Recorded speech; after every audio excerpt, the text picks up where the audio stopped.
Hola, bienvenidos a este primer episodio del podcast de Organización Educativa. Mi nombre es Noé y en esta ocasión estamos en la semana 1, en la que abordaremos los fundamentos esenciales de las organizaciones educativas. Pero antes de comenzar, quiero presentarles a mi compañera en este recorrido. Adelante, Lucía.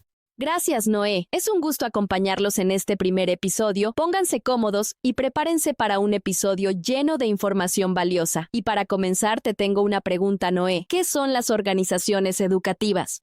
Buena pregunta. Las organizaciones educativas son como ciudades en miniatura, con más de 50 millones de estudiantes y 3 millones de docentes, moviéndose en sincronía cada día solo en Latinoamérica. Pero lo que realmente sorprende es que menos del 20% de las personas entiende cómo funcionan realmente estos sistemas complejos. Eso me hace pensar en la inmensa responsabilidad que tienen estas organizaciones. Es como si estuvieran operando pequeñas sociedades dentro de la sociedad misma. Exacto. Y lo fascinante es que cada organización educativa tiene su propia cultura, su propio ecosistema. Por ejemplo, un estudio reciente mostró que las escuelas con estructuras más horizontales tienen un 40% más de participación estudiantil en la toma de decisiones. Me intriga especialmente cómo estas organizaciones equilibran la estructura jerárquica con la necesidad de innovación. ¿Cómo funciona realmente ese balance? Bueno, imagina una pirámide que respira. En el nivel macro tenemos la dirección estratégica, que según datos recientes representa solo el 5% del personal, pero influye en el 80% de las decisiones críticas. En el nivel meso encontramos los departamentos que actúan como puentes, y en el micro está la implementación directa. Y todo esto mientras manejan presupuestos que pueden llegar a los millones de dólares. ¿No es increíble cómo han evolucionado estas organizaciones? Exactamente. Las estadísticas muestran que una organización educativa moderna maneja en promedio un 300% más de recursos tecnológicos que hace solo una década. Pero lo más interesante es que no es solo sobre tecnología,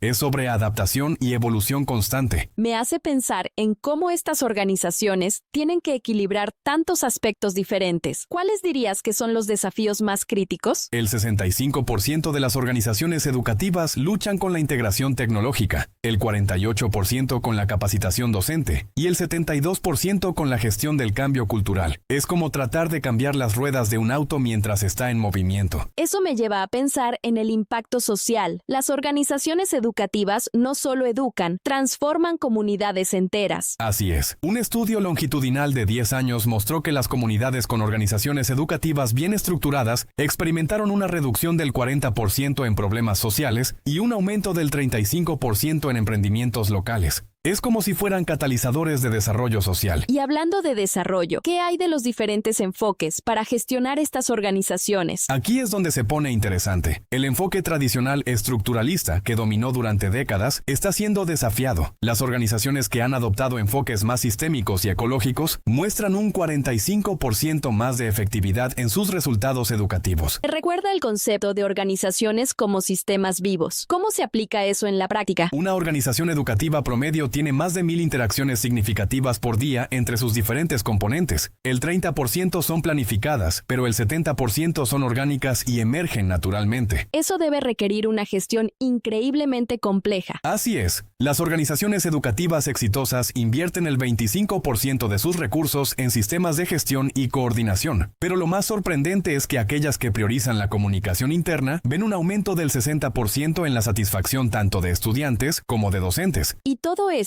mientras se adaptan a las nuevas realidades después de la pandemia. Exactamente. Las estadísticas post-COVID son reveladoras. El 85% de las organizaciones educativas implementaron alguna forma de aprendizaje híbrido y el 92% reportó cambios significativos en sus estructuras organizacionales. Es una transformación sin precedentes. Me pregunto cómo esto está afectando a la cultura organizacional tradicional. Los datos son fascinantes. El 73% de las organizaciones reportan una cultura más colaborativa, el 68% más flexible y el 82% más centrada en el bienestar emocional. Es como si la crisis hubiera acelerado una evolución que ya era necesaria. Parece que estamos viendo el nacimiento de un nuevo modelo organizacional. Las proyecciones indican que para 2025, el 90% de las organizaciones educativas habrán transformado completamente sus modelos operativos. Es un cambio radical en la forma en que concebimos la educación. ¿Y qué hay del futuro? ¿Hacia dónde nos dirigimos? Los expertos predicen tres grandes tendencias. Primero, la personalización masiva del aprendizaje, que requerirá estructuras más flexibles. Segundo, la integración total de tecnología, que transformará el 60% de los procesos administrativos. Y tercero, un enfoque mucho más fuerte en el desarrollo socioemocional. Suena como un futuro que requiere mucha adaptabilidad. Definitivamente, las organizaciones que están invirtiendo en capacitación y desarrollo están viendo retornos significativos, un 40% más de efectividad en sus programas y un 55% más de satisfacción entre su personal. Es como si estuviéramos presenciando una revolución silenciosa en la educación. Parece que hemos cubierto un territorio muy amplio hoy. ¿Alguna reflexión final? Sí, creo que lo más importante es entender que las organizaciones educativas están en un punto de inflexión histórico. Los datos muestran que el 88% están en proceso de transformación, pero solo el 35% tiene una visión clara de hacia dónde se dirigen. Es un momento de grandes desafíos, pero también de enormes oportunidades para reinventar la educación como la conocemos. Hemos llegado al final de este episodio. Gracias por acompañarnos en este recorrido. Nos escuchamos en el próximo capítulo. Hasta pronto.